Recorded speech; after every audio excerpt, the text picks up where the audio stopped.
Gate দিয়ে বের হতে পারলাম। আর বর্তমানে যে গেটটা আছে সেই গেটটাও কিন্তু রাস্তা উঁচু হওয়ার ফলে এই গেটটা নিচা হয়ে গেছে, গেটটা ঈদগার সাথে মানানসই না। তাই আমাদের ঈদগাহ গেটের ব্যবস্থা করতে হবে এবং বিভিন্ন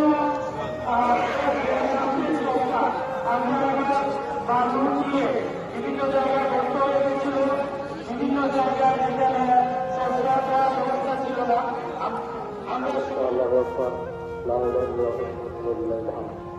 সম্মানিত মুসলিমেরা, আমরা দীর্ঘ একটি মাস সংশোধনের পর আজকে আমরা পবিত্র ঈদুল ফিতরের জামাত আদায়ের জন্য আজকে এখানে সবাই উপস্থিত হয়েছি।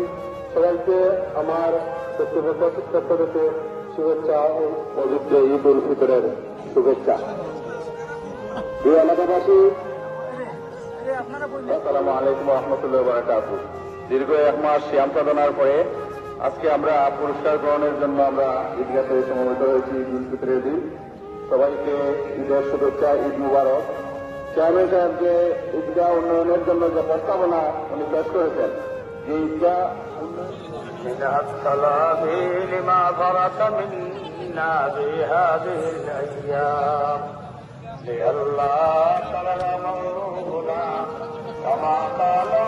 اللهم خذهم أخذ غزير مقتدر يا أرحم الراحمين يا أكرم الأكرمين পুরস্কার সে বাংলাদেশে শিখে যাও, দুনিয়ার দলের বাড়ির দুশ্মনকে দেব, খাতাইও হয়ে গেলে তারে হালিয়াতে বিরতে না।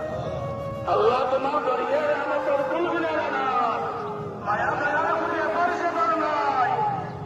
আল্লাহ তোমার দরিয়ে